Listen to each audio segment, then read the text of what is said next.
Base ते अज आपां थोड़ी जी एप्लीकेशंस कवर करांगे कि बाइनरी ट्री दी एप्लीकेशंस किहड़ियां-किहड़ियां हो सकदियां ने। ठीक, सब तो पहला तो एक्सप्रैशन ट्री की गल करते हैं। बाइनरी ट्री की एक जी एप्लीकेशन है that is we can create the expression tree from the arithmetic expression. कोई भी अर्थमैटिक एक्सप्रैशन लीए वह आप एक ट्री क्रिएट कर सकते हैं जोड़ा कि बाइनरी ट्री होएगा, तो क्योंकि वो एक्सप्रैशन तो बनया हुआ है इस करके आप कहने बाइनरी एक्सप्रैशन ट्री। तो बाइनरी ट्री होएगा यदा मतलब की है कि अपने कोल दो हर नोड दियां दो सब नोड्स क्रिएट होंगे या सब ट्री क्रिएट होंगे, एक लैफ्ट ट्री और एक राइट ट्री। ठीक है, फॉर एग्जांपल जे ए मल्टीप्लाई बाय बी, तो ए अपना ओपेरेंड है, स्टार अपना ऑपरेटर है, बी अपना ओपेरेंड है, बिकॉज ਜਿਹੜੇ ਇਹ ਆਪਰੇਸ਼ਨਸ ਨੇ ਇਹ ਆਲਮੋਸਟ ਇਹ ਸਾਰੇ ਆਪਰੇਸ਼ਨਸ ਬਾਈਨਰੀ ਆਪਰੇਸ਼ਨ ਹੁੰਦੇ ਨੇ ਨੇਚਰ ਦੇ ਵਿੱਚ। ਬਾਈਨਰੀ ਆਪਰੇਟਰ ਦਾ ਮਤਲਬ ਕੀ ਹੈ ਕਿ ਹਰ ਆਪਰੇਟਰ ਨੂੰ ਕੰਮ ਕਰਨ ਵਾਸਤੇ ਆਪਾਂ ਨੂੰ ਦੋ ਓਪੇਰੈਂਟ ਚਾਹੀਦੇ ਆ। ਸੋ ਬਾਈਨਰੀ ਆਪਰੇਟਰ ਹੋਣ ਕਰਕੇ ਇਹਨਾਂ ਨੂੰ ਆਪਾਂ ਬਾਈਨਰੀ ਟਰੀ ਦੀ ਫਾਰਮ ਦੇ ਵਿੱਚ ਰਿਪਰੈਜ਼ੈਂਟ ਕਰ ਸਕਦੇ ਆ। ਇਹਨਾਂ ਦਾ ਐਕਸਪ੍ਰੈਸ਼ਨ ਟਰੀ ਹੁੰਦਾ ਕੀ ਹੈ, each operator is an interior node. Operator ਜਿਹੜਾ ਹੈ ਉਹ ਇੰਟੀਰੀਅਰ ਨੋਡ ਬਣੇਗਾ whose children are operants और सब एक्सप्रैशन जिन्हों के चिल्ड्रन की हो सकते हैं वो ओपेरेंट होंगे। फॉर एग्जाम्पल जिमें A plus B multiply by C, तो इनू जो आप इवैल्यूएट करना है पहला बी मल्टीप्लाई बाय सी आ ट्री बनेगा। ठीक है, फिर ए दे नाल प्लस ऑपरेटर। सो जो ये प्लस ऑपरेटर है ये लैफ्ट साइड से अपने को ओपेरेंट है और राइट साइड से एक एक्सप्रैशन हो रहा है। तो दैट्स वाई राइट साइड ते दोनों साइड ते ज्यादा ओपेरेंट हो सकते हैं ਜਾਂ ਕੀ ਹੋ ਸਕਦਾ ਹੈ ओपेरेंट की थां ते एक्सप्रैशन हो सकते हैं जिन्होंने आप सब एक्सप्रैशन कह दें। तो वो मेन एक्सप्रैशन का एक छोटा हिस्सा है। ठीक, so operands are in the leaf node. जिन्ने भी ओपेरेंट्स होंगे वो हमेशा लीफ नोड के उत्ते होंगे। ठीक, operands are always on the leaf node.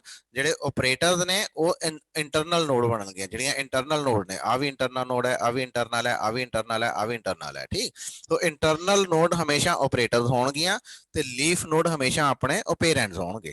ठीक, सो ये अपना इस तरह करके किसी भी एक्सप्रैशन नूं आपां बाइनरी ट्री की फॉर्म दे विच रिप्रजेंट कर सकते हैं।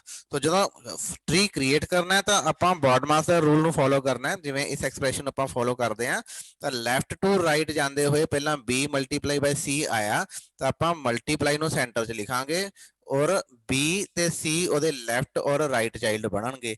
ठीक, फिर उहदे नाल नैक्सट फिर लैफ्ट टू राइट जाते हुए अपने कोल डिवीजन ऑपरेशन आएगा जिसदे नाल आपां डी नूं डिवाइड करांगे। फिर आपां डिवाइड वाली नोड क्रिएट करांगे, डी ओदी राइट साइड ते लावांगे और लैफ्ट साइड ते आपां जिहड़ा एग्जिस्टिंग सब ट्री बनया होया उहनूं ऐड करांगे। ठीक, और उस तो बाद फिर लैफ्ट टू राइट जाते हुए अगेन क्योंकि अपने को बचा प्लस एंड माइनस दोनों की प्रायोरिटी सेम है, लैफ्ट टू राइट जाते हुए जो पहलों आ गया तो जो एग्जिस्टिंग ट्री सीगा उहदे नाल plus operator. So plus operator right side ते लैफ्ट साइड ते ए आपां अटैच कर देना। पहला ए आ रहा है, ए प्लस ए लैफ्ट साइड ते और प्लस तो बाद जो सब ट्री अपना बनया है वो राइट साइड ते। फिर अपने को बच गया ए वाला सारा एक सब ट्री, ए वाला सारा दूसरा सब ट्री, विच बच गया माइनस। तो आप माइनस वाली नोड क्रिएट करांगे, ओदे लैफ्ट साइड ते ये सारा सब ट्री ऐड करांगे और राइट साइड से अपने को एक वैल्यू रह जाती है। तो इस तरह करके आप अपना एक्सप्रैशन ट्री क्रिएट कर सकते हैं। तो किसी भी एक्सप्रैशन तो लैके तुसीं ओहदा एक्सप्रैशन ट्री क्रिएट कर लेने हो। हुण एक्सप्रैशन ट्री क्रिएट करने का बेनिफिट की हो गया, वंस एक्सप्रैशन ट्री तुसीं क्रिएट कर लिया then the pre order and post order traversal of this particular expression tree produce the prefix and postfix notation for the expression. That mean एक बार तुसीं उन्होंने एक बार ट्री बना लिया तो उस ट्री तो तुसीं प्रीफिक्स नोटेशन और postfix notation easily find out कर सकते हो। किवें तुसीं उन्होंने इन ऑर्डर ट्रैवर्सल करो तो अपना की होएगा इनफिक्स फॉर्म दे विच। इन ऑर्डर ट्रैवर्सल की करेगा, इनफिक्स फॉर्म दे विच एक्सप्रैशन आ जाएगा। Pre order traversal prefix form दे विच दे देगा, post order traversal postfix form दे विच दे देगा। जिहड़े आपां एल्गोरिथम वड्डे वड्डे एल्गोरिथम स्टैक दे नाल सॉल्व कीते सी सारे प्रॉब्लम्स, ये उही सारियां प्रॉब्लम्स हुण आपां ट्री दे नाल भी सॉल्व कर सकदे हां।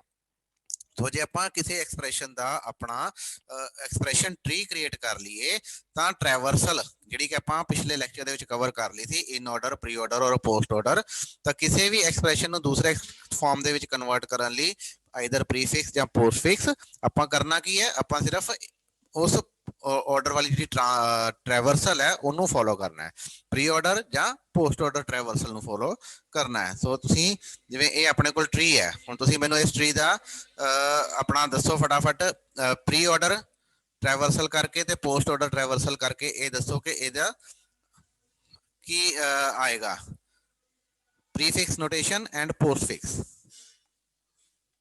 ਪ੍ਰੀਫਿਕਸ, ਇਨਫਿਕਸ ਤਾਂ ਦਿੱਤੀ ਹੋਈ ਹੈ ਐਂਡ ਪੋਸਟਫਿਕਸ, ਪੋਸਟਫਿਕਸ ਨੋਟੇਸ਼ਨ, ਤਿੰਨੋਂ ਮੈਨੂੰ ਫਟਾਫਟ ਦੱਸੋ ਕਿ ਜੇ ਆਪਣੇ ਕੋਲ ਆ ਟਰੀ ਬਣਿਆ ਹੋਵੇ ਤਾਂ ਇਹਦੇ ਇਸ ਐਕਸਪ੍ਰੈਸ਼ਨ ਦੀ ਪ੍ਰੀਫਿਕਸ ਐਕਸਪ੍ਰੈਸ਼ਨ ਕੀ ਆਏਗਾ। ਬਿਲਕੁਲ ਮਾਈਨਸ ਤੋਂ ਸਟਾਰਟ ਹੋਏਗਾ, ਜਿਵੇਂ ਆਪਾਂ ਕੱਲ ਗੱਲ ਕੀਤੀ ਸੀ ਇਹਨਾਂ ਸਾਰਿਆਂ ਨਾਲ ਇੱਕ ਫਲੈਗ ਲਗਾਓ, ਕਿਉਂਕਿ ਆਪਾਂ ਪ੍ਰੀਫਿਕਸ ਕੱਢਣਾ ਹੈ ਤਾਂ ਫਲੈਗ ਜਿਹੜੇ ਨੇ ਇਸ ਸਾਈਡ ਤੇ ਲੱਗਣਗੇ। ਓਕੇ, ਆ ਸਾਰੇ ਫਲੈਗ ਲੱਗ ਗਏ। ਹੁਣ ਇਹਦੀ ਟ੍ਰੈਵਰਸਲ ਸਟਾਰਟ ਕਰੋ। ਸਭ ਤੋਂ ਪਹਿਲਾਂ ਇਹ ਇਸ ਤਰ੍ਹਾਂ ਮੂਵ ਹੋਏਗਾ, ਫਿਰ ਇਹ ਇਸ ਤਰ੍ਹਾਂ ਮੂਵ ਹੋਏਗਾ, ਫਿਰ ਇਹ ਇਸ ਤਰ੍ਹਾਂ ਮੂਵ ਹੋਗਾ, ਦੈਨ ਇਸ ਤਰ੍ਹਾਂ, ਔਰ ਆ ਜਾ ਕੇ ਆਪਣਾ ਇਸ ਤਰ੍ਹਾਂ। ਤਾਂ ਪ੍ਰੀਫਿਕਸ ਨੋਟੇਸ਼ਨ ਕੀ ਹੋਏਗੀ, ਇਹ ਗਲਤ ਹੈ ਸਾਰੀ, ਆਪਣੀ ਕੀ ਆ ਰਹੀ ਹੈ, minus plus A divide star B C D E, ਆ ਇਹਦੀ ਪ੍ਰੀਫਿਕਸ ਨੋਟੇਸ਼ਨ। ਇੱਕ ਵਾਰ ਐਕਸਪ੍ਰੈਸ਼ਨ ਟਰੀ ਬਣ ਗਿਆ ਤਾਂ ਪ੍ਰੀਫਿਕਸ ਨੋਟੇਸ਼ਨ ਦੀ ਪ੍ਰੀਫਿਕਸ ਬੇਸਿਕਲੀ ਕੀ ਹੈ, it is pre order traversal. Pre order traversal ਕਿਵੇਂ ਫਾਈਂਡ ਆਊਟ ਹੋਏਗੀ, ਆਪਾਂ ਕਿਉਂਕਿ ਪ੍ਰੀ ਦੀ ਗੱਲ ਕਰ ਰਹੇ ਹਾਂ ਤਾਂ ਪਹਿਲਾਂ ਇੱਕ ਫਲੈਗ ਲਗਾਉਣਾ ਹੈ। ਜਿਹੜਾ ਰਾਈਟ ਸਾਈਡ ਵਾਲੀ ਆਪਣੇ ਲੈਫਟ ਸਾਈਡ ਵਾਲੀ ਲੈਗ ਹੈ ਜਾਂ ਲਿੰਕ ਹੈ, ਉਸ ਤੋਂ ਪਹਿਲਾਂ ਇੱਕ ਫਲੈਗ ਲਗਾਉਣਾ ਹੈ, ਉਸ ਤੋਂ ਪਹਿਲਾਂ, ਠੀਕ ਹੈ। ਪਹਿਲੇ ਆ ਸਾਰੇ ਫਲੈਗ ਲੱਗ ਗਏ, ਉਸ ਤੋਂ ਬਾਅਦ ਆਪਾਂ ਇਹਨਾਂ ਫਲੈਗਸ ਨੂੰ ਕਲੈਕਟ ਕਰਨਾ ਹੈ। ਕਲੈਕਟ ਕਿਵੇਂ ਕਰਨਾ ਹੈ, ਆਪਾਂ ਲੈਫਟ ਸਾਈਡ ਤੋਂ ਸਟਾਰਟ ਕਰਾਂਗੇ, ਸਾਰਿਆਂ ਫਲੈਗ ਨੂੰ ਟੱਚ ਕਰਦੀ ਹੋਈ ਇੱਕ ਲਾਈਨ ਨਿਕਲੇਗੀ। ਲਾਈਨ ਕਿਸੇ ਵੀ ਲੈਵਲ ਤੇ ਕਿਸੇ ਐਜ ਨੂੰ ਕ੍ਰਾਸ ਨਹੀਂ ਕਰੇਗੀ, ਇਹ ਧਿਆਨ ਰੱਖਣਾ, ਲਾਈਨ ਕਿਸੇ ਵੀ ਲੈਵਲ ਤੇ ਕਿਸੇ ਐਜ ਨੂੰ ਕ੍ਰਾਸ ਨਹੀਂ ਕਰੇਗੀ।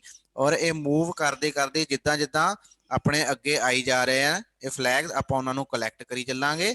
ਔਰ ਫਾਈਨਲੀ ਜਦੋਂ ਖਤਮ ਹੋ ਗਏ ਸਾਰੇ, ਫਿਰ ਆਪਾਂ ਇਹਨਾਂ ਦੀ ਵੈਲਿਊ ਲਿਖ ਲਾਂਗੇ। ਇਹ ਮਾਈਨਸ ਵਾਲਾ ਫਲੈਗ ਹੈ, ਫਿਰ ਪਲੱਸ ਵਾਲਾ ਹੈ, ਫਿਰ A ਆ ਗਿਆ, ਫਿਰ ਡਿਵੀਜ਼ਨ ਆ ਗਈ, ਫਿਰ ਸਟਾਰ ਆ ਗਿਆ, ਫਿਰ B ਆ ਗਿਆ, ਫਿਰ C ਆ ਗਿਆ, D ਆ ਗਿਆ, E ਆ ਗਿਆ। ਓਕੇ, तो ਇਸੇ ਤਰ੍ਹਾਂ ਹੁਣ ਜੇ ਆਪਾਂ ਪੋਸਟ ਆਰਡਰ ਕੱਢਣੀ ਹੈ, ABC multiply D divide plus E minus C। ਹੁਣ ਕਹਿ ਰਹੇ ਹੋ ਤੁਸੀਂ A B C multiply divide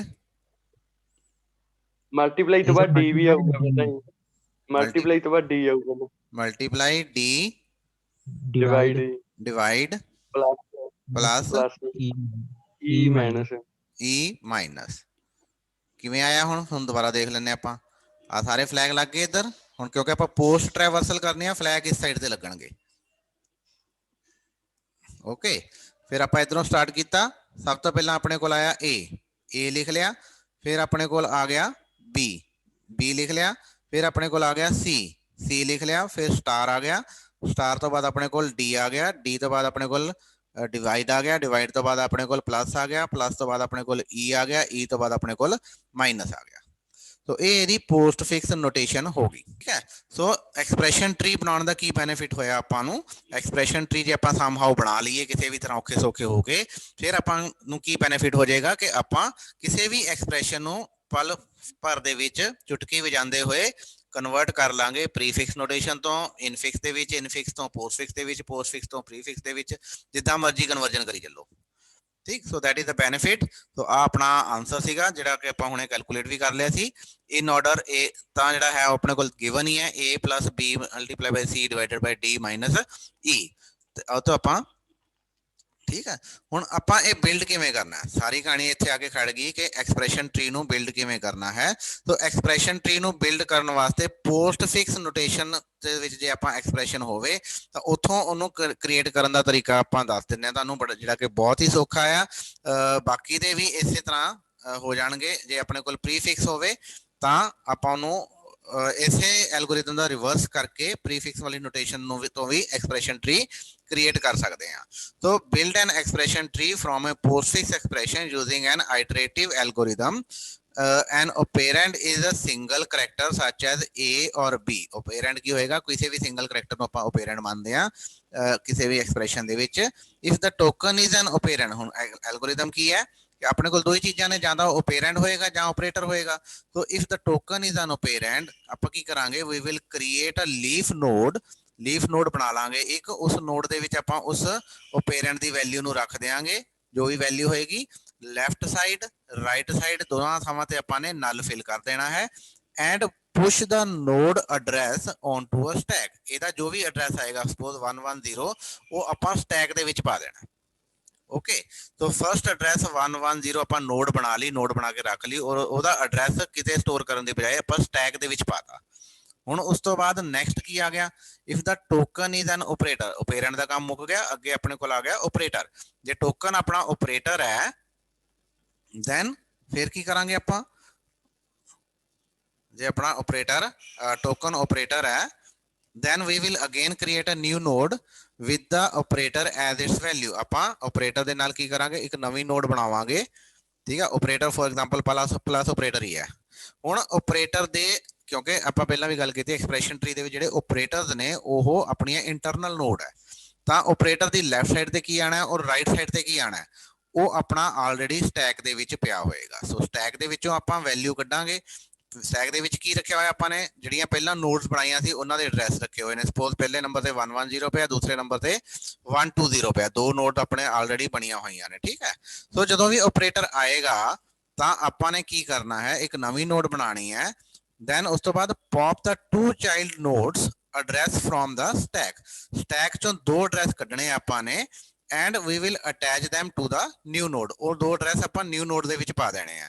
ਹੁਣ ਨਿਊ ਨੋਡ ਦੇ ਵਿੱਚ ਕਿਵੇਂ ਪਾਣੇ ਆ, ਜਿਹੜਾ ਪਹਿਲਾ ਚਾਈਲਡ ਨਿਕਲੇਗਾ, the first child popped from the stack become the right subtree. ਪਹਿਲਾ ਚਾਈਲਡ ਜਿਵੇਂ 120 ਨਿਕਲਿਆ ਤਾਂ ਉਹ ਰਾਈਟ ਸਾਈਡ ਤੇ ਜਾਏਗਾ। ਉਸ ਤੋਂ ਬਾਅਦ ਸੈਕਿੰਡ ਚਾਈਲਡ ਜਿਹੜਾ ਹੋਏਗਾ ਉਹ ਹਮੇਸ਼ਾ ਲੈਫਟ ਸਾਈਡ ਤੇ ਆਏਗਾ। ਸੋ ਰਾਈਟ ਸਾਈਡ ਲੈਫਟ ਸਾਈਡ, ਪਹਿਲਾ ਜਿਹੜਾ ਨਿਕਲੇਗਾ ਉਹ ਰਾਈਟ ਸਾਈਡ ਜਾਏਗਾ। ਦੈਟ ਮੀਨ ਜਿਹੜਾ ਟੌਪ ਤੇ ਪਿਆ ਉਹ ਰਾਈਟ ਟਰੀ ਬਣੇਗਾ, ਜਿਹੜਾ ਉਸ ਤੋਂ ਬਾਅਦ ਸੈਕਿੰਡ ਨੰਬਰ ਤੇ ਨਿਕਲੇਗਾ ਉਹ ਆਪਣਾ ਲੈਫਟ ਸਾਈਡ ਤੇ ਮੂਵ ਹੋਏਗਾ। ਠੀਕ, ਉਸ ਤੋਂ ਬਾਅਦ ਕੀ ਕਰਨਾ ਹੈ, ਉਸ ਤੋਂ ਬਾਅਦ ਜਿਹੜਾ ਇਹ ਐਡਰੈਸ ਆਏਗਾ ਉਸ ਐਡਰੈਸ ਨੂੰ, ਜਿਹੜਾ ਇਸ ਨੋਡ ਦਾ ਐਡਰੈਸ ਹੈ ਫੋਰ ਐਗਜ਼ਾਮਪਲ 130, ਇਹ ਦੋਨੋਂ ਤਾਂ ਨਿਕਲ ਗਏ ਇੱਥੋਂ। ਇਹ ਜਿਹੜਾ 130 ਹੈ ਇਹ ਵਾਪਸ ਆਪਣਾ ਇਸ ਸਟੈਕ ਦੇ ਵਿੱਚ ਪੁੱਟ ਕਰ ਦੇਣਾ। ਸੋ ਇੱਥੇ ਹੁਣ ਵਾਪਸ ਆਪਣੇ ਕੋਲ ਰਹਿ ਗਿਆ ਇੱਕੋ ਹੀ ਐਡਰੈਸ 130। ਠੀਕ, तो इस तरह करके दो स्टैप ने अपने कोल, दो स्टैप ने, ਜਾਂ ਤਾਂ ਆਪਣੇ ਕੋਲ ਓਪੇਰੈਂਟ ਹੋਏਗਾ ਜਾਂ ਆਪਣੇ ਕੋਲ ਆਪਰੇਟਰ ਹੋਏਗਾ। ਜੇ ਓਪੇਰੈਂਟ ਹੈ ਆਪਾਂ ਨੇ ਨੋਡ ਕ੍ਰੀਏਟ ਕਰਨੀ ਹੈ ਔਰ ਉਹਨੂੰ ਉਹਦੇ ਐਡਰੈਸ ਨੂੰ ਸਟੈਕ ਦੇ ਵਿੱਚ ਪਾ ਦੇਣਾ ਹੈ। ਜੇ ਆਪਰੇਟਰ ਹੈ ਨੋਡ ਕ੍ਰੀਏਟ ਕਰਨੀ ਹੈ, ਜੇ ਆਪਰੇਟਰ ਹੈ ਨੋਡ ਕ੍ਰੀਏਟ ਕਰਨੀ ਹੈ, ਐਡਰੈਸ ਕਿੱਥੇ ਜਾਏਗਾ, ਸਟੈਕ ਦੇ ਅੰਦਰ। ਠੀਕ, ਜੇ ਆਪਰੇਟਰ ਹੈ, ਜੇ ਆਪਰੇਟਰ ਹੈ ਫਿਰ ਕੀ ਹੋਣਾ, ਸਟੈਕ ਚੋਂ ਦੋ ਵੈਲਿਊਜ਼ ਕੱਢਾਂਗੇ, ਉਹਨਾਂ ਨੂੰ ਇੱਕ ਪਹਿਲੀ ਵੈਲਿਊ ਜਿਹੜੀ ਹੈ ਉਹ ਰਾਈਟ ਬਣੇਗੀ, ਸੈਕਿੰਡ ਵੈਲਿਊ ਜਿਹੜੀ ਉਹ ਲੈਫਟ ਬਣੇਗੀ, ਔਰ ਉਹ ਵੈਲਿਊ ਨੋਡ ਕ੍ਰੀਏਟ ਕਰਨ, ਨੋਡ ਦੇ ਨਾਲ ਅਟੈਚ ਕਰਨ ਤੋਂ ਬਾਅਦ ਜਿਹੜੀ ਆਪਰੇਟਰ ਵਾਲੀ ਨੋਡ ਹੈ ਉਹਦਾ ਜੋ ਐਡਰੈਸ ਹੈ ਉਹ ਵਾਪਸ ਸਟੈਕ ਦੇ ਵਿੱਚ ਪਾ ਦਾਂਗੇ। ਤੇ ਇਹੀ ਪ੍ਰੋਸੈਸ ਕੰਟੀਨਿਊ ਹੋਈ ਜਾਏਗਾ ਜਦ ਤੱਕ ਕਿ ਤੁਹਾਡਾ ਐਕਸਪ੍ਰੈਸ਼ਨ ਜਿਹੜਾ ਹੈ ਉਹ ਖਤਮ ਨਹੀਂ ਹੁੰਦਾ। ਫੋਰ ਐਗਜ਼ਾਮਪਲ ਇਹ ਮੇਰੇ ਕੋਲ ਇੱਕ ਐਗਜ਼ਾਮਪਲ ਆ ਗਈ ਕਿ ਆਪਣੇ ਕੋਲ A B C star plus, ਇਹ ਇੱਕ ਐਕਸਪ੍ਰੈਸ਼ਨ ਹੈ ਜਿਹਨੂੰ ਆਪਾਂ ਇਸ ਐਕਸਪ੍ਰੈਸ਼ਨ ਤੋਂ एक्सप्रेशन ट्री क्रिएट करना है। देन सब तो पहला क्योंकि ए की है, we will recognize A as a operand. A एक ओपेरेंट है ਤਾਂ ਆਪਾਂ ਕੀ ਕਰਾਂਗੇ, ਆਪਾਂ ਇੱਕ ਨੋਡ ਕ੍ਰੀਏਟ ਕਰਾਂਗੇ ਤੇ ਉਹਦਾ ਇੱਕ ਐਡਰੈਸ ਆ ਜਾਏਗਾ ਆਪਣੇ ਕੋਲ। ਤਾਂ ਉਹ ਐਡਰੈਸ ਜਿਹੜਾ ਹੈ ਉਹ ਐਡਰੈਸ ਆਪਾਂ ਪਾਤਾ ਸਟੈਕ ਦੇ ਅੰਦਰ। ਇਸੇ ਤਰ੍ਹਾਂ ਬੀ ਵਾਸਤੇ ਇੱਕ ਨੋਡ ਕ੍ਰੀਏਟ ਕਰਾਂਗੇ, ਉਹਦਾ ਜੋ ਐਡਰੈਸ ਆਏਗਾ ਉਹ ਆਪਾਂ ਪਾਤਾ ਸਟੈਕ ਦੇ ਅੰਦਰ। ਇਸੇ ਤਰ੍ਹਾਂ ਸੀ ਵੀ ਇੱਕ ਨੋਡ ਹੈ, ਸੀ ਵੀ ਓਪੇਰੈਂਟ ਹੈ, ਓਪੇਰੈਂਟ ਵਾਸਤੇ ਆਪਾਂ ਇੱਕ ਨੋਡ ਕ੍ਰੀਏਟ ਕਰਾਂਗੇ, ਉਹਦਾ ਐਡਰੈਸ ਆਏਗਾ ਜੋ ਵੀ ਉਹ ਆਪਾਂ ਸਟੈਕ ਦੇ ਵਿੱਚ ਪੁਸ਼ ਕਰ ਦਿਆਂਗੇ। ਉਸ ਤੋਂ ਬਾਅਦ ਆ ਗਿਆ ਸਟਾਰ। ਹੁਣ ਜਦੋਂ ਸਟਾਰ ਆਇਆ ਤਾਂ ਕੀ ਹੈ, because star is an operator, we recognize it as an operator। ਤਾਂ ਆਪਾਂ ਕੀ ਕਰਾਂਗੇ, ਆਪਾਂ ਇੱਕ ਨਵੀਂ ਨੋਡ ਬਣਾਵਾਂਗੇ, ਨਵੀਂ ਨੋਡ ਦੇ ਵਿੱਚ ਆਪਾਂ ਵੈਲਿਊ ਸਟਾਰ ਪਾਤੀ, ਫਿਰ ਆਪਾਂ ਇੱਥੋਂ ਦੋ ਵੈਲਿਊਜ਼ ਪਾਪ ਕੀਤੀਆਂ, ਪਹਿਲਾਂ C ਨਿਕਲਿਆ, ਪਹਿਲਾਂ C ਦਾ ਐਡਰੈਸ ਨਿਕਲ ਆਇਆ, ਉਹ C ਦਾ ਐਡਰੈਸ ਆਪਾਂ ਇਹਦੇ ਰਾਈਟ ਵਾਲੇ ਪਾਸੇ ਫਿੱਟ ਕਰ ਦੇਣਾ ਇਸ ਜਗ੍ਹਾ ਤੇ, ਠੀਕ ਹੈ। ਔਰ ਫਿਰ ਆਪਾਂ ਨੈਕਸਟ ਐਡਰੈਸ ਕੱਢਾਂਗੇ, ਨੈਕਸਟ ਐਡਰੈਸ ਆਪਣਾ B ਦਾ ਨਿਕਲ ਕੇ ਆਏਗਾ, ਉਹ ਆਪਾਂ ਇਹਦੇ ਲੈਫਟ ਸਾਈਡ ਤੇ ਫਿੱਟ ਕਰ ਦੇਣਾ। ਤਾਂ ਜੋ ਇਹ ਦੋਨੋਂ ਐਡਰੈਸ ਇੱਥੋਂ ਨਿਕਲ ਗਏ, ਠੀਕ ਹੈ, ਪਿੱਛੇ ਹਲੇ ਸਟੈਕ ਦੇ ਵਿੱਚ A ਦਾ ਐਡਰੈਸ ਹਲੇ ਵੀ ਬਾਕੀ ਪਿਆ ਆ, ਔਰ ਇਹਦਾ ਜੋ ਇਸ ਪੁਆਇੰਟਰ ਜਿਹੜਾ ਫਿੱਟ ਕਰਨ ਤੋਂ ਬਾਅਦ ਜੋ ਇਹਦਾ ਐਡਰੈਸ ਸੀਗਾ, ਐਡਰੈਸ ਆਫ ਸਟਾਰ, ਉਹ ਐਡਰੈਸ ਆਪਾਂ ਵਾਪਸ ਸਟੈਕ ਦੇ ਵਿੱਚ ਪੁਸ਼ ਕਰ ਦੇਣਾ ਹੈ। ਤਾਂ ਹੁਣ ਸਟੈਕ ਦੇ ਵਿੱਚ ਮੇਰੇ ਕੋਲ ਦੋ ਵੈਲਿਊਜ਼ ਪਈਆਂ ਨੇ, address of A and address of star. ਉਸ ਤੋਂ ਬਾਅਦ ਮੇਰੇ ਕੋਲ ਆ ਗਿਆ ਪਲੱਸ, ਪਲੱਸ ਦੇ ਨਾਲ ਕੀ ਹੈ, ਅਗੇਨ ਆਪਰੇਟਰ ਹੈ। ਫਿਰ ਮੈਂ ਕੀ ਕਰਾਂਗਾ, ਇੱਕ ਨਵੀਂ ਨੋਡ ਕ੍ਰੀਏਟ ਕਰਾਂਗਾ, ਉਸ ਨੋਡ ਦੀ ਜਿਹੜੀ ਵੈਲਿਊ ਹੈ ਉਹ ਆਪਾਂ ਪਲੱਸ ਕਰ ਦਿਆਂਗੇ। ਫਿਰ ਮੈਨੂੰ ਕੀ ਕਰਨਾ ਪਏਗਾ, ਸਟੈਕ ਦੇ ਵਿੱਚੋਂ ਐਡਰੈਸ ਆਫ ਸਟਾਰ, ਸਟਾਰ ਦਾ ਮੈਂ ਐਡਰੈਸ ਕੱਢਾਂਗਾ, ਪਹਿਲਾ ਜੋ ਵੀ ਐਡਰੈਸ ਆਣਾ ਹੈ ਉਹ ਲੈਫਟ ਸਾਈਡ ਦੇ ਵਿੱਚ ਅਟੈਚ ਹੋ ਜਾਣਾ ਹੈ, ਉਸ ਤੋਂ ਬਾਅਦ ਨੈਕਸਟ ਜੋ ਵੀ ਐਡਰੈਸ ਆਣਾ ਹੈ ਉਹ ਰਾਈਟ ਸਾਈਡ ਦੇ ਵਿੱਚ ਅਟੈਚ ਹੋ ਜਾਣਾ ਹੈ, ਤੇ ਉਸ ਤੋਂ ਬਾਅਦ ਮੇਰਾ ਐਕਸਪ੍ਰੈਸ਼ਨ ਹੋ ਗਿਆ ਖਤਮ। ਤੇ ਨਹੀਂ, ਉਸ ਤੋਂ ਪਹਿਲਾਂ ਇਹ ਦੋਨੋਂ ਚੀਜ਼ਾਂ ਮੇਰੀਆਂ ਖਤਮ ਹੋ ਗਈਆਂ ਸਟੈਕ ਦੇ ਵਿੱਚੋਂ, ਔਰ ਸਟੈਕ ਦੇ ਵਿੱਚ ਜਦੋਂ ਇਹ ਪ੍ਰੋਸੈਸ ਹੋ ਗਿਆ ਤਾਂ ਮੈਂ ਐਡਰੈਸ ਆਫ ਪਲੱਸ ਜੋ ਹੈ ਉਹ ਮੈਂ ਸਟੈਕ ਦੇ ਵਿੱਚ ਪੁਸ਼ ਕਰ ਦੇਣਾ। ਉਸ ਤੋਂ ਬਾਅਦ ਦੇਖਿਆ ਕਿ ਮੇਰਾ ਐਕਸਪ੍ਰੈਸ਼ਨ ਖਤਮ ਹੋ ਗਿਆ। ਜਦੋਂ ਮੇਰਾ ਐਕਸਪ੍ਰੈਸ਼ਨ ਖਤਮ ਹੋ ਗਿਆ ਤਾਂ ਜੋ ਸਟੈਕ ਦੇ ਵਿੱਚ ਪਿਆ ਆ ਉਹਨੂੰ ਇੱਥੋਂ ਕੱਢਾਂਗੇ ਔਰ ਰੂਟ ਵੇਰੀਏਬਲ ਨੂੰ ਅਸਾਈਨ ਕਰ ਦਿਆਂਗੇ, ਤਾਂ ਮੇਰਾ ਟਰੀ ਜਿਹੜਾ ਹੈ ਉਹ ਕ੍ਰੀਏਟ ਹੋ ਚੁੱਕਾ ਹੈ। ਠੀਕ ਹੈ ਜੀ, ਕੋਈ ਡਾਊਟ ਇੱਥੇ ਤੱਕ ਕਿਸੇ ਨੂੰ? So using this algorithm you can easily create expression tree from postfix expression। ਜੇ prefix ਦੇ ਵਿੱਚ ਕਰਨਾ ਹੈ ਤਾਂ prefix ਦਾ ਮੈਥਡ ਕੀ ਹੈ, prefix ਨੂੰ ਪਹਿਲਾਂ ਰਿਵਰਸ ਕਰ ਲਓ, reverse the prefix expression and use this algorithm to create tree। Okay, so ਜੇ ਪ੍ਰੀਫਿਕਸ ਐਕਸਪ੍ਰੈਸ਼ਨ ਹੋਵੇ ਤਾਂ ਇੱਕ ਸਟੈਪ ਤੁਹਾਡੇ ਕੋਲ ਐਕਸਟਰਾ ਆ ਜਾਏਗਾ ਕਿ ਤੁਸੀਂ ਉਸ ਐਕਸਪ੍ਰੈਸ਼ਨ ਨੂੰ ਰਿਵਰਸ ਕਰ ਦੇਣਾ। ਸਾਰਾ ਐਕਸਪ੍ਰੈਸ਼ਨ ਰਿਵਰਸ ਕਰਨ ਤੋਂ ਬਾਅਦ ਤੁਸੀਂ ਇਹੀ ਐਲਗੋਰਿਦਮ ਉਹਦੇ ਉੱਤੇ ਚਲਾ ਦੇਣਾ, ਠੀਕ। ਸੋ ਇਸ ਤਰ੍ਹਾਂ ਕਰਕੇ ਤੁਸੀਂ ਪ੍ਰੀਫਿਕਸ ਐਕਸਪ੍ਰੈਸ਼ਨ ਨੂੰ ਵੀ ਐਕਸਪ੍ਰੈਸ਼ਨ ਟਰੀ ਦੇ ਵਿੱਚ ਕਨਵਰਟ ਕਰ ਸਕਦੇ ਹੋ। ਇੱਕ ਵਾਰੀ ਐਕਸਪ੍ਰੈਸ਼ਨ ਟਰੀ ਬਣ ਗਿਆ, ਉਸ ਤੋਂ ਬਾਅਦ ਭਾਵੇਂ ਉਹਨੂੰ ਪ੍ਰੀਫਿਕਸ ਨੋਟੇਸ਼ਨ 'ਚ ਲੈ ਜਾਓ, ਭਾਵੇਂ ਉਹਨੂੰ ਪੋਸਟਫਿਕਸ 'ਚ ਲੈ ਜਾਓ, ਭਾਵੇਂ ਇਨਫਿਕਸ ਦੇ ਵਿੱਚ ਲੈ ਜਾਓ। ਸੋ ਇਸੇ ਟਰੀ ਦੀ ਇਨਫਿਕਸ ਟ੍ਰੈਵਰਸਲ ਜੇ ਤੁਸੀਂ ਕਰੋਗੇ ਤਾਂ ਤੁਹਾਡੇ ਕੋਲ ਕੀ ਆ ਜਾਏਗਾ, ਇਹੀ ਐਕਸਪ੍ਰੈਸ਼ਨ ਇਨਫਿਕਸ ਨੋਟੇਸ਼ਨ ਦੇ ਵਿੱਚ, that means A plus B multiply by C। तो ये अपना इनफिक्स एक्सप्रेशन है, तो ये अपना इसे एक्सप्रेशन का पोस्टफिक्स एक्सप्रेशन है, ठीक है। जे प्रीफिक्स कटना है अगेन इसी तरह, प्रीफिक्स के विच की हो गया प्लस, फिर A, फिर अपने कोल A तो बाद आ गया मल्टीप्लाई B C, ठीक। सो ये अपना प्रीफिक्स नोटेशन है, ये अपनी पोस्टफिक्स नोटेशन है, ये अपनी इनफिक्स नोटेशन है। एक बार ट्री बन गया उन्होंने जिहड़ी मर्जी नोटेशन दे विच कन्वर्ट कर सकते हैं आप, ठीक। That is about expression tree। जिहड़ी second application है that is coding। So coding there are lot of coding schemes जिहदे विच आपां की करदे हां कि किसी भी एक्सप्रेशन ਨੂੰ ਜਾਂ ਕਿਸੇ ਵੀ ਸਟ੍ਰਿੰਗ ਨੂੰ ਜਦੋਂ ਆਪਾਂ ਇੱਕ ਮੈਸੇਜ ਸੈਂਡ ਕਰਨਾ ਹੁੰਦਾ ਹੈ ਤਾਂ ਮੈਸੇਜ ਦੀ ਆਪਾਂ ਕੋਡਿੰਗ ਕਰ ਦਿੰਦੇ ਆ। ਕੋਡਿੰਗ ਦਾ ਮਤਲਬ ਕੀ ਹੈ, ਪਰਪਸ ਕੀ ਹੈ, ਪਹਿਲੀ ਗੱਲ ਪਰਪਸ ਕੀ ਹੈ ਕਿ ਆਪਾਂ ਉਹਦਾ ਸਾਈਜ਼ ਰਿਡਿਊਸ ਕਰਨਾ ਹੈ, ਸਾਈਜ਼ ਰਿਡਿਊਸ ਕਰਨ ਵਾਸਤੇ ਆਪਾਂ ਉਹਦੀ ਕੋਡਿੰਗ ਕਰਦੇ ਆ, ਠੀਕ। ਜਿਵੇਂ ਜ਼ਿਪ ਫਾਈਲਾਂ ਤੁਸੀਂ ਬਣਾਉਂਦੇ ਹੋ, ਅਨਜ਼ਿਪ ਕਰਦੇ ਹੋ ਨਾ, ਵਿਨਜ਼ਿਪ ਦੇ ਨਾਲ ਤੁਸੀਂ ਜ਼ਿਪ ਫਾਈਲਾਂ ਕ੍ਰੀਏਟ ਕਰ ਲੈਂਦੇ ਹੋ, ਤਾਂ ਬੇਸਿਕਲੀ ਆਪਾਂ ਉਹਦਾ ਸਾਈਜ਼ ਰਿਡਿਊਸ ਕਰਦੇ ਆ। ਤਾਂ ਸਾਈਜ਼ ਰਿਡਿਊਸ ਕਰਨ ਦਾ ਤਰੀਕਾ ਕੀ ਹੈ ਕਿ ਜੇ ਮੇਰੇ ਕੋਲ ਇੱਕ ਹੈ A ਨੂੰ ਰਿਪਰੈਜ਼ੈਂਟ ਕਰਨ ਲਈ ਮੇਰੇ ਕੋਲ ਹੈ 10000, ਠੀਕ ਹੈ। B ਨੂੰ ਰਿਪਰੈਜ਼ੈਂਟ ਕਰਨ ਲਈ ਹੈ 0001, C ਨੂੰ ਰਿਪਰੈਜ਼ੈਂਟ ਕਰਨ ਲਈ ਹੈ 00010, D ਨੂੰ ਰਿਪਰੈਜ਼ੈਂਟ ਕਰਨ ਲਈ ਕੀ ਹੈ ਮੇਰੇ ਕੋਲ ਕੋਡ ਸਪੋਜ਼ 0100। ਓਕੇ, ਹੁਣ ਇਹ ਮੇਰੇ ਕੋਲ ਚਾਰ ਕੋਡ ਹੈਗੇ ਨੇ ਜਿਸ ਦੇ ਨਾਲ ਮੈਂ ਮੰਨ ਲਓ A ਦਾ ਆ ਰੱਖ ਲਿਆ, B ਦਾ ਕੋਡ ਇਹ ਰੱਖ ਲਿਆ, C ਦਾ ਇਹ ਰੱਖ ਲਿਆ, D ਦਾ ਇਹ ਰੱਖ ਲਿਆ।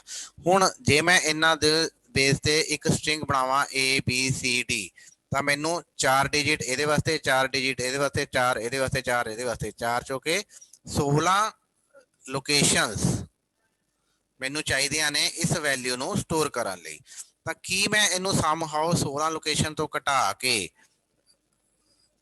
ਕੋਈ ਸਾਈਜ਼ ਘਟਾਉਣ ਦਾ ਕੋਈ ਤਰੀਕਾ ਹੈ? ਉਹ ਤਰੀਕਾ ਹੈਗਾ ਆਪਣੇ ਕੋਲ ਹਫਮੈਨ ਕੋਡਿੰਗ ਦਾ। ਸੋ ਜੇ ਆਪਾਂ ਹਫਮੈਨ ਕੋਡਿੰਗ ਦੇ ਵਿੱਚ ਜਿਹੜੇ ਆਪਾਂ ਇਹ ਕੋਡ ਦੇਣੇ ਆ, ਇਹ ਸਾਰਿਆਂ ਨੂੰ ਸੇਮ ਕੋਡ ਨਹੀਂ ਦਵਾਂਗੇ। ਆਪਾਂ ਜਿਹੜੇ ਕੋਡ ਦਵਾਂਗੇ ਇਹ ਇਹਨਾਂ ਦੀ ਫ੍ਰੀਕੁਐਂਸੀ ਦੇ ਹਿਸਾਬ ਨਾਲ ਦਵਾਂਗੇ। ਆਪਾਂ ਦੇਖਾਂਗੇ ਕਿ ਮੇਰੇ ਟੈਕਸਟ ਦੇ ਵਿੱਚ A ਕਿੰਨੀ ਵਾਰੀ ਆਂਦਾ ਹੈ, B ਕਿੰਨੀ ਵਾਰੀ ਆਂਦਾ ਹੈ, C ਕਿੰਨੀ ਵਾਰੀ ਆਂਦਾ ਹੈ, D ਕਿੰਨੀ ਵਾਰੀ ਆਂਦਾ ਹੈ। ਸੋ ਜਿਹਦੀ ਫ੍ਰੀਕੁਐਂਸੀ ਜ਼ਿਆਦਾ ਹੈ ਉਹਦਾ ਕੋਡ ਆਪਾਂ ਛੋਟਾ ਕਰ ਦਾਂਗੇ, ਜਿਹਦੀ ਫ੍ਰੀਕੁਐਂਸੀ ਘੱਟ ਹੈ ਉਹਦਾ ਕੋਡ ਆਪਾਂ ਵੱਡਾ ਕਰ ਦਿਆਂਗੇ। ਸੋ ਇਸ ਤਰ੍ਹਾਂ ਕਰਕੇ ਆਪਾਂ ਬਹੁਤ ਸਾਰੀ ਸਪੇਸ ਸੇਵ ਕਰ ਲੈਂਦੇ ਆ। ਠੀਕ, ਫੋਰ ਐਗਜ਼ਾਮਪਲ ਜੇ ਮੇਰੇ ਕੋਲ A 4 ਵਾਰੀ ਆਇਆ, ਫਿਰ ਇੱਕ ਵਾਰੀ B ਆਇਆ, 2 ਵਾਰੀ D ਆਇਆ, ਤਾਂ ਇਸ ਸਾਰੀ ਲਾਈਨ ਨੂੰ ਲਿਖਣ ਵਾਸਤੇ ਜੇ ਇਹਦੇ ਕੋਡ ਛੋਟੇ ਹੋਣਗੇ A ਦੇ, ਤਾਂ ਆਪਣੇ ਆਪ ਸਪੇਸ ਬਚੇਗੀ। ਜੇ A ਨੂੰ ਮੈਂ 2 ਕੋਡ ਦੇ ਨਾਲ ਹੀ ਰਿਪਰੈਜ਼ੈਂਟ ਕਰ ਦਿਆਂ, ਠੀਕ ਹੈ, ਔਰ B ਨੂੰ ਮੈਂ 3 ਕੋਡ ਦੇ ਨਾਲ ਰਿਪਰੈਜ਼ੈਂਟ ਕਰਾਂ, ਔਰ D ਨੂੰ ਮੈਂ B ਨੂੰ 3 ਕੋਡ ਦੇ ਨਾਲ, ਤੇ B ਨੂੰ ਆਪਾਂ 4 ਡਿਜਿਟ ਨਾਲ ਲੈ ਲੈਂਦੇ ਆ, ਠੀਕ, ਔਰ D ਨੂੰ ਆਪਾਂ 3 ਡਿਜਿਟ ਨਾਲ ਲੈ ਲੈਂਦੇ ਆ। ਠੀਕ, ਸੋ ਇਸ ਤਰ੍ਹਾਂ ਕਰਕੇ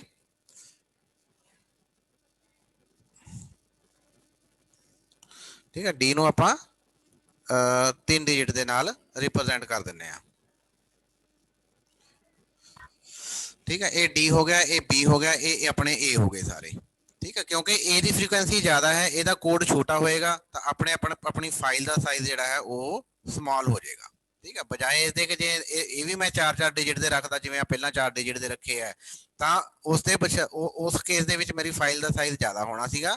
ਜਦੋਂ ਮੈਂ ਉਹਨਾਂ ਦੇ ਕੋਡ ਛੋਟੇ ਕਰਤੇ, ਕਿਉਂਕਿ ਉਹਨਾਂ ਦੀ ਫ੍ਰੀਕੁਐਂਸੀ ਜ਼ਿਆਦਾ ਹੈ, ਤਾਂ ਉਹਨਾਂ ਦੇ ਕੋਡ ਮੈਂ ਸਭ ਤੋਂ ਛੋਟੇ ਰੱਖਾਂਗਾ, ਤਾਂ ਮੇਰੀ ਫਾਈਲ ਦਾ ਜਿਹੜਾ ਸਾਈਜ਼ ਹੈ ਉਹ ਛੋਟਾ ਬਣੇਗਾ। ਦੈਟ ਮੀਨਸ ਉਹ ਕੰਪਰੈਸ ਹੋ ਜਾਏਗੀ। ਠੀਕ, ਸੋ ਇਸ ਤਰ੍ਹਾਂ ਕਰਕੇ ਆਪਾਂ ਹਫਮੈਨ ਕੋਡਿੰਗ ਦੇ ਥਰੂ ਕ੍ਰੀਏਟ ਕਰ ਲੈਂਦੇ ਆ ਸਮਾਲ ਫਾਈਲਸ। ਠੀਕ, ਸੋ ਕੋਡਿੰਗ ਕਰਨ ਦੇ ਕਈ ਤਰੀਕੇ ਨੇ। ਆਪਾਂ ਕੋਡ ਜਦੋਂ ਵੀ ਬਣਾਉਂਦੇ ਆ ਤਾਂ ਆਪਾਂ ਇੱਕ ਉਹਨੂੰ ਟਰੀ ਦੀ ਫਾਰਮ ਚ ਕਨਵਰਟ ਕਰ ਲੈਂਦੇ ਆ। ਤਾਂ ਟਰੀ ਦੇ ਵਿੱਚ ਜਿਹੜੀ ਲੈਫਟ ਸਾਈਡ ਹੈ ਉਹਦੇ ਲਈ ਕੋਡ 0 ਰੱਖਦੇ ਆ, ਰਾਈਟ ਸਾਈਡ ਲਈ ਕੋਡ 1 ਰੱਖਦੇ ਆ। ਠੀਕ, ਲੈਫਟ ਸਾਈਡ ਰਾਈਟ ਸਾਈਡ ਕਰਦੇ ਕਰਦੇ ਦੈਟ ਮੀਨਸ ਜਿਹੜਾ A ਹੈ, A ਦਾ ਕੋਡ ਆਪਣੇ ਕੋਲ ਕੀ ਹੋਇਆ 0 0 0। ਸੋ A ਦਾ ਕੋਡ ਆਪਣੇ ਕੋਲ ਬਣਦਾ 0 0 0, B ਦਾ ਕੋਡ ਬਣਦਾ ਆਪਣੇ ਕੋਲ 0 0 1, ਫਿਰ 0 1 0 1 0, ਫਿਰ 0 1 1, ਫਿਰ 1 0 0। ਠੀਕ ਹੈ, ਜਿਹੜੀ ਧਿਆਨ ਕੀ ਰੱਖਣਾ, ਜਦੋਂ ਲੈਫਟ ਸਾਈਡ ਤੇ ਜਾਣਾ ਤਾਂ ਆਪਾਂ 0 ਰੱਖਣੀ ਹੈ, ਜੇ ਰਾਈਟ ਸਾਈਡ ਵੱਲ ਜਾ ਰਹੇ ਤਾਂ ਆਪਾਂ 1 ਲਿਖਣਾ ਹੈ। ਸੋ ਇਹਨਾਂ ਨੂੰ ਸਾਰਿਆਂ ਨੂੰ ਕਲੈਕਟ ਕਰਦੇ ਹੋਏ ਆਪਾਂ, ਜਿਵੇਂ ਇੱਥੇ E ਦਾ ਕੋਡ ਬਣ ਗਿਆ ਮੇਰੇ ਕੋਲ 1 0 0, ਸੋ ਇਹਨਾਂ ਸਾਰਿਆਂ ਨੂੰ ਕਲੈਕਟ ਕਰਦੇ ਹੋਏ ਸਿਮਿਲਰਲੀ ਆ ਵੀ ਜਿਹੜਾ ਟਰੀ ਹੈ, ਇਹ ਟਰੀ ਵੀ A D C E ਤੇ B ਇਹਨਾਂ ਵਾਸਤੇ ਹੈ। ਇੱਥੇ ਆਹ ਵਾਲਾ ਟਰੀ ਵੀ ਉਹੀ 5 ਡਿਜਿਟ ਵਾਸਤੇ ਹੈ, ਇਹ ਵਾਲਾ ਟਰੀ ਵੀ ਉਹੀ 5 ਡਿਜਿਟ ਵਾਸਤੇ ਹੈ। ਦੈਟ ਮੀਨਸ ਉਹੀ ਕਰੈਕਟਰ ਵਾਸਤੇ ਆਪਣੇ ਕੋਲ ਡਿਫਰੈਂਟ ਕਾਈਂਡ ਆਫ ਟਰੀਜ਼ ਹੋ ਸਕਦੇ ਨੇ। ਇੱਥੇ A ਦਾ ਕੋਡ ਬਣੇਗਾ 0 0 0, D ਦਾ ਕੋਡ ਬਣੇਗਾ 0 0 1, ਤੇ C ਦਾ ਕੋਡ ਬਣੇਗਾ 0 1, E ਦਾ ਕੋਡ ਬਣੇਗਾ 1 0, ਤੇ B ਦਾ ਕੋਡ ਬਣੇਗਾ 1 1। ਠੀਕ ਆ, ਸੋ ਕੋਡ ਤੁਹਾਡੇ ਇਦਾਂ ਦੇ ਵੀ ਬਣ ਸਕਦੇ ਆ, ਕੋਡ ਤੁਹਾਡੇ ਇਦਾਂ ਦੇ ਵੀ ਬਣ ਸਕਦੇ ਆ, ਡਿਪੈਂਡ ਕਰਦਾ ਹੈ ਕਿ ਤੁਹਾਡਾ ਜਿਹੜਾ ਬਾਈਨਰੀ ਟਰੀ ਬਣਿਆ ਉਹ ਕਿਸ ਤਰ੍ਹਾਂ ਦਾ ਬਣਿਆ। ਸੋ ਇੱਕੋ ਤਰ੍ਹਾਂ ਦੇ ਕਰੈਕਟਰ ਨੂੰ ਜਾਂ ਇੱਕੋ ਤਰ੍ਹਾਂ ਦੀ ਇਨਫੋਰਮੇਸ਼ਨ ਨੂੰ ਜਾਂ ਮੈਸੇਜ ਨੂੰ ਰਿਪਰੈਜ਼ੈਂਟ ਕਰਨ ਲਈ ਕਈ ਤਰ੍ਹਾਂ ਦੇ ਬਾਈਨਰੀ ਟਰੀ ਬਣ ਸਕਦੇ ਨੇ, ਕਈ ਤਰ੍ਹਾਂ ਦੇ ਉਹਦੇ ਬੇਸਿਸ ਹੋ ਸਕਦੇ ਨੇ ਬਾਈਨਰੀ ਟਰੀ ਦੇ। ਸੋ ਬਾਈਨਰੀ ਟਰੀ ਨੂੰ ਬਣਾਉਣ ਦੇ ਵਾਸਤੇ ਜੇ ਆਪਾਂ ਬੇਸ ਜਿਹੜਾ ਆਪਾਂ ਯੂਜ਼ ਕਰਨਾ ਹੈ, ਜਿਹੜੀ ਕੰਡੀਸ਼ਨ ਆਪਾਂ ਯੂਜ਼ ਕਰਨੀ ਹੈ, ਉਹ ਹੋਵੇ ਉਹਦੀ ਫ੍ਰੀਕੁਐਂਸੀ ਜਾਂ ਉਹਦੀ ਪ੍ਰੋਬੇਬਿਲਿਟੀ ਡਿਪੈਂਡ ਕਰਦੀ ਹੈ ਫ੍ਰੀਕੁਐਂਸੀਆਂ ਤੇ। ਸੋ ਜਿਹਦੀ ਫ੍ਰੀਕੁਐਂਸੀ ਜ਼ਿਆਦਾ ਹੋਏਗੀ ਉਹਦੀ ਪ੍ਰੋਬੇਬਿਲਿਟੀ ਵੀ ਜ਼ਿਆਦਾ ਹੋਏਗੀ। ਸੋ ਜਿਹੜੀ ਇਹ ਪ੍ਰੋਬੇਬਿਲਿਟੀ ਜਾਂ ਫ੍ਰੀਕੁਐਂਸੀ ਹੈ ਉਸ, ਠੀਕ ਹੈ, ਸੋ ਉਹ ਜੇ ਆਪਾਂ ਫ੍ਰੀਕੁਐਂਸੀਆਂ ਦੇ ਬੇਸ ਤੇ ਇਹ ਟਰੀ ਬਣਾਈਏ, ਫ੍ਰੀਕੁਐਂਸੀਆਂ ਦੇ ਬੇਸ ਤੇ ਇਹ ਟਰੀ ਬਣਾਈਏ, ਤਾਂ ਇਹੋ ਜਿਹੇ ਟਰੀ ਨੂੰ ਆਪਾਂ ਕਹਿੰਦੇ ਆ ਹਫਮੈਨ ਟਰੀ। ਔਰ ਜਿਹੜੀ ਉਹਦੇ ਹਿਸਾਬ ਨਾਲ ਕੋਡਿੰਗ ਬਣ ਕੇ ਆਏਗੀ ਉਸ ਕੋਡਿੰਗ ਨੂੰ ਆਪਾਂ ਕਹਿੰਦੇ ਆ Huffman coding. So Huffman is the name of scientist ਜਿਨੇ ਇਹ ਸਕੀਮ ਸਭ ਤੋਂ ਪਹਿਲਾਂ ਪ੍ਰਪੋਜ਼ ਕੀਤੀ ਸੀ। Got my point? So Huffman coding ਔਰ ਹਫਮੈਨ ਸਕੀਮ ਜਿਹੜੀ ਹੈ, ਹਫਮੈਨ ਸਾਇੰਟਿਸਟ ਦਾ ਨਾਮ ਹੈ, ਉਹਨੇ ਇੱਕ ਕੋਡਿੰਗ ਸਕੀਮ ਦਿੱਤੀ ਸੀ that is based upon the ਹਫਮੈਨ tree।